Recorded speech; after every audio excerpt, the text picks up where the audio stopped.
Akin pong inigayahan ang pandinig ng bawat isa na atin pong babasa, na akin pong isasaysay ang isang maiksik at direktang puntong talambuhay ni Nanay Janet.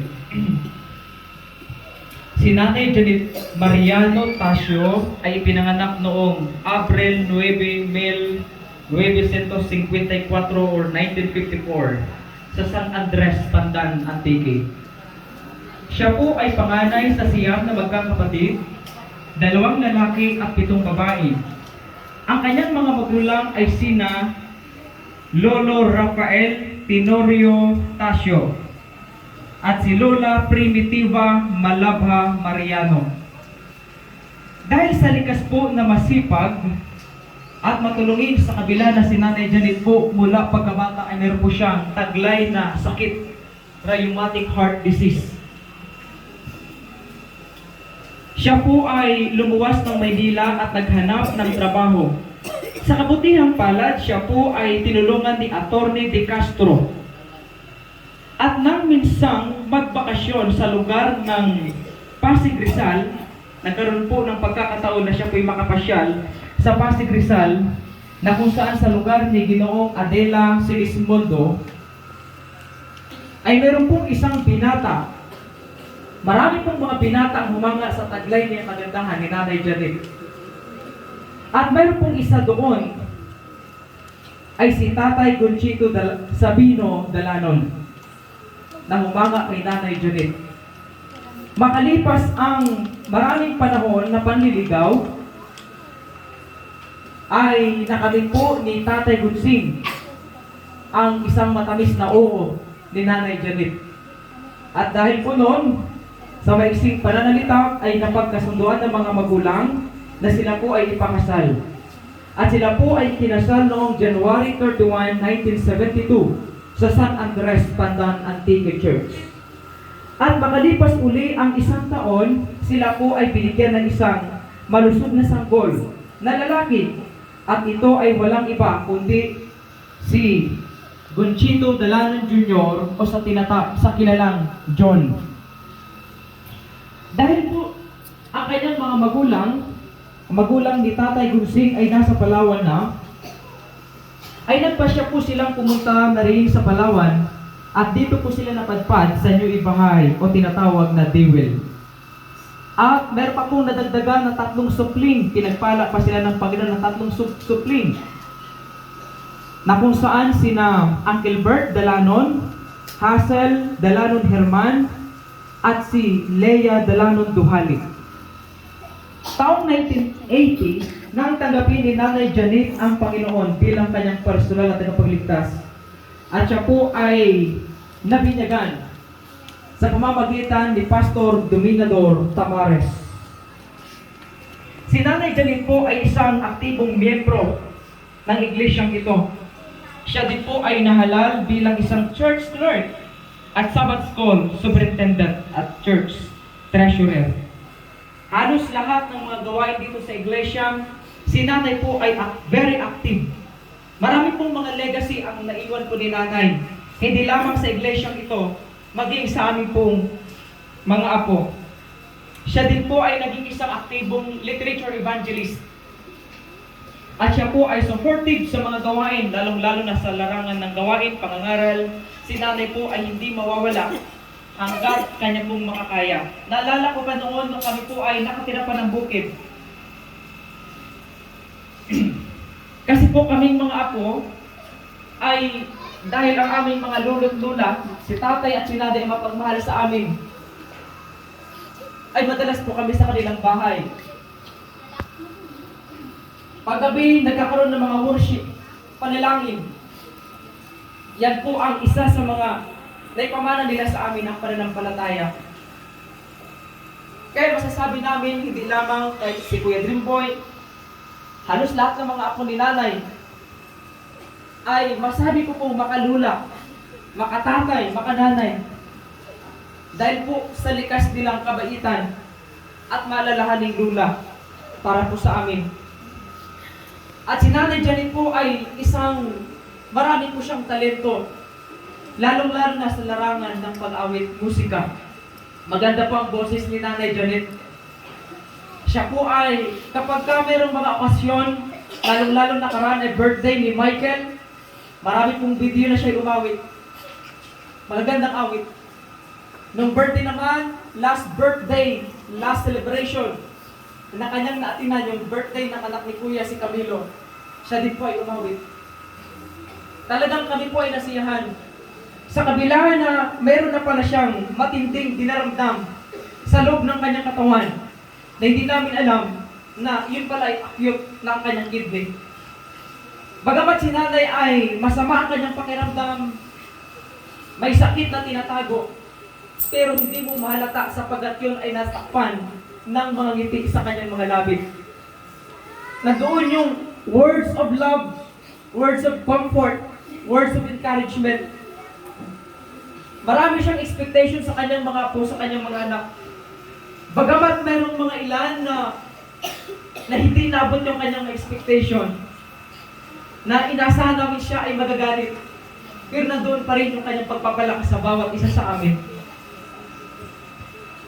Yung apat po na aspeto sa buhay, social, spiritual, physical at mental, ay atin pong makikita kay Nanay.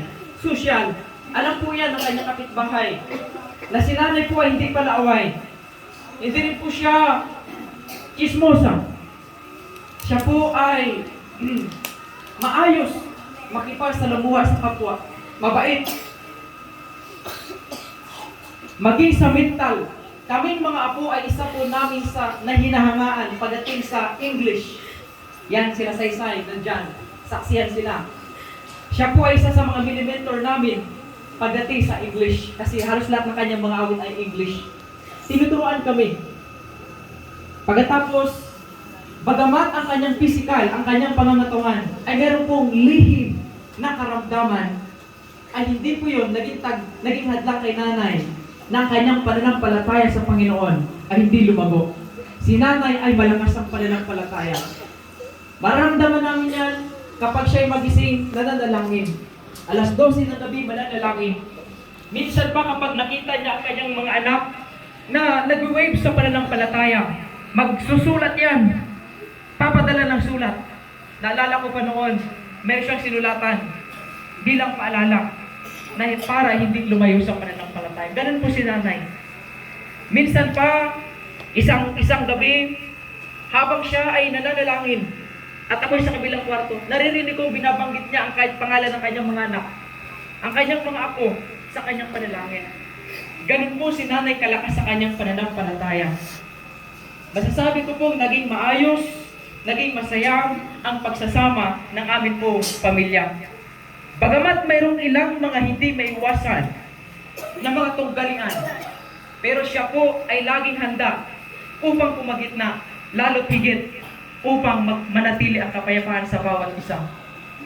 Si Nanay Janet po ay mayroon pong 24 na mga apo at 4 po na apo sa tuhod. Noong taong 2022, si Nanay po ay dinapuan po ng isang malubhang sakit na halos ikakawalang pag-asa na ng buong pamilya. Sa panahon iyon, ako po'y nasa Pangasinan. Ang sabi sa akin ni Papa, si Nanay ay hindi na kumakain. Hindi na kumakain. At isa pa nito ay malala na ang kanyang kalagayan. Pinapainom na lang ng lugaw, yung sabaw ng lugaw, o yung tinatawag natin na gunok kung sa aklan. Kami po ay halos mawalan ng pag-asa. Ang ginawa ko po ay pray over kay Nanay. Panalangin, Panginoon. Parang hindi ko matanggap kasi po, nung ako'y sa Pangasinan, marami po sa aking mga lolo't lola ang nawala ako dito. Kay Lolo Rudy Dalanon, akin pong kinalungkot ng lubha. Pati yung aking mga tiyuhin sa sugod, aking mga auntie. Kaya sabi ko, Panginoon, maaari po ba na bigyan niyo pa si Nanay ng malakas na pangangatawan? Maaari ba ang kanyang mga apo ay kumpleto lahat? Madaling sabi po, dala ng panalangin, maging si Nanay, ayaw niya magpadala ng hospital. Gusto siyang dalhin ng kanyang mga anak. Gustong dalhin ng mga anak sa ospital upang ipagamot. Ngunit ayaw niya. Ngunit may pagkakataon na isang beses siya nadala ng hospital, pero hindi naman saglit lamang po yon. At hindi na po siya pumayag na ibabalik siya ulit sa hospital. Ang sabi niya, kung gusto niyo akong mamatay agad, dalhin niyo ako sa hospital. Walang magawa ang mga anak. Madaling sabi, herbal, lampunaya. Yan ang favorite ni nanay na inumin. At ang madalas na pinagkukuhanan ng lampunaya, babanggitin ko na po doon sa sugod, kila Kuya Walag, kila Tidara. Yan ang bukang bibig ni nanay pag wala ng lampunaya. Yan. Alam niyo po, nakita ko po yung pananampalataya ni nanay sa mga herbal. Ngunit, pinagkaloob ng Panginoon, year 2022, si nanay po ay naka-recover. Ngunit, pagpasok po ng taong itong 2023, si nanay po ay minsang dinadapuan ng sakit, karamdaman, tapos gagaling, pagalipas ng ilang linggo, gano'n na naman, gagaling, pagalipas ng ilang linggo, gano'n na naman, paulit-paulit. At we encourage her to bring her in hospital. Ngunit ayaw niya po. Gayunpaman, noong nakaraang mga linggo, I forgot the exact date, si nanay po ay dinala po namin sa bukid dahil po ay birthday ng anak ni Kuya. Doon kami nag-worship. Ayaw niyang umuwi muna ng baryo. Gusto niya muna magstay doon. Madaling sabi, si nanay po ay lumala ang kanyang karamdaman. Madalas naming pinanalangin siya.